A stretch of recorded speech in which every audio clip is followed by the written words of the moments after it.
पीछे एक कथा भी है। एक तारकासुर नाम का राक्षस था जिसका वध भगवान शंकर के पुत्र कार्तिकेय जी ने कर दिया था।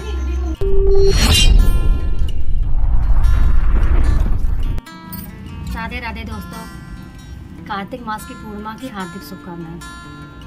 कार्तिक मास की पूर्णिमा वैसे तो आज ही है, पर कल भी है, और कल ग्रहण पड़ रहा है, तो इसलिए कल सब पट बंद हो जाएंगे, दरवाजा और पर्दा लग जाएगा।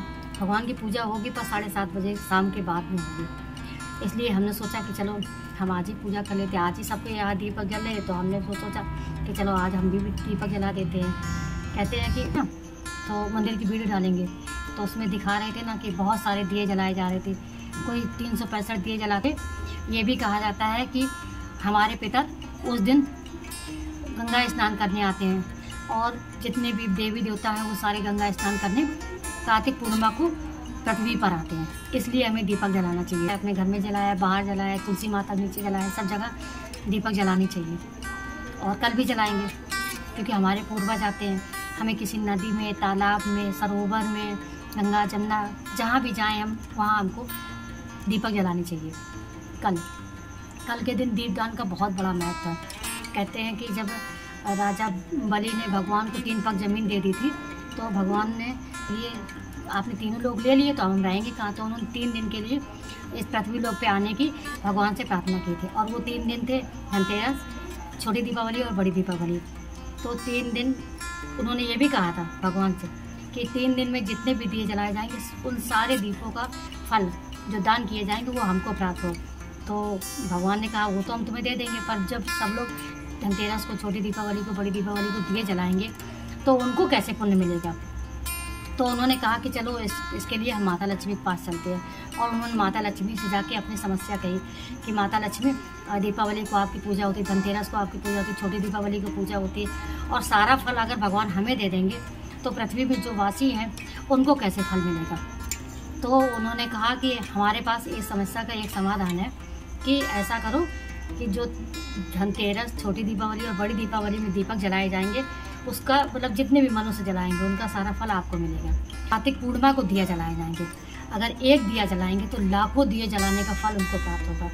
पर बस कहाँ जलाएं? उनको सरोवर के किनारे, नदी के किनारे, तुलसी के नीचे, पीपल के पेड़ के नीचे, बरगद के पेड़ के नीचे दीपदान करना चाहिए। और ज़रूर करना चाहिए कार्तिक पूर्णिमा को, क्योंकि सारे देवी देवता उस दिन गंगा में, जमुना में और सरोवर में स्नान करने आते हैं। और जब वो स्नान करेंगे तो हमें दीपदान करना चाहिए। हमें शाम होते ही वहाँ पे जाके दिए जलाने चाहिए।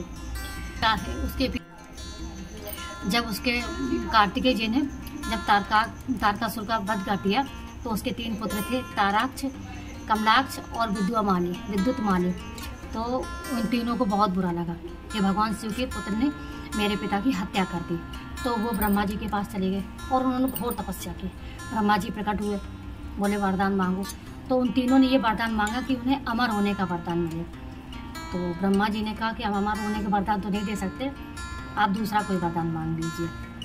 तो उन्होंने फिर सोचा, तीनों ने आपस में मीटिंग में खाई, बात की तीनों ने। तो उन्होंने कहा कि ऐसा करते हैं, हम 3 अलग अलग नगर बनवा लेते हैं ब्रह्मा जी से कह के।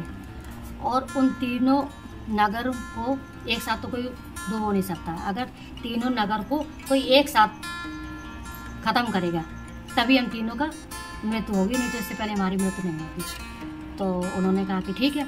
तो फिर वो ब्रह्मा जी के पास गए। ब्रह्मा जी से कहते कि ऐसा है कि हमको वरदान दो।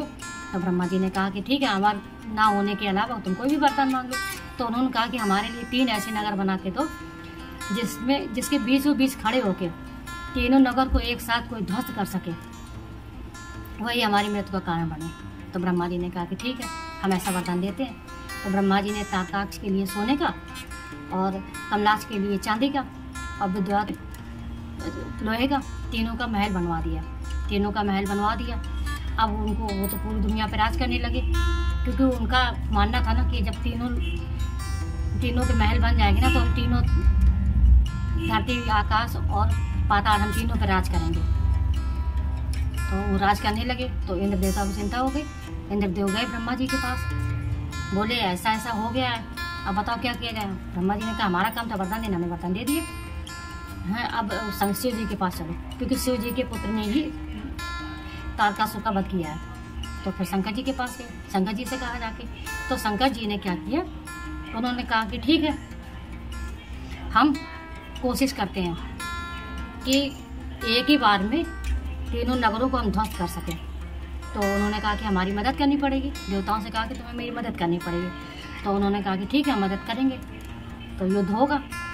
तो सूरज और चंद्रमा ने रथ के पहिए बना दिए, हवा और जल ने घोड़े बना दिए, और शिव जी के पास पृथ्वी ने, आकाश ने, सब ने उनकी मदद की। किसी ने चक्र दे दिया, किसी ने गदा दे दिया।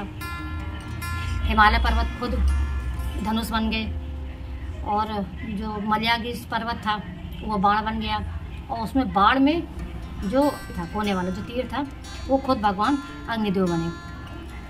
फिर युद्ध हुआ तो युद्ध में भगवान शंकर ने ऐसे युद्ध में अपना रथ घुमाया और तीनों को एक ही जगह पे ले आए।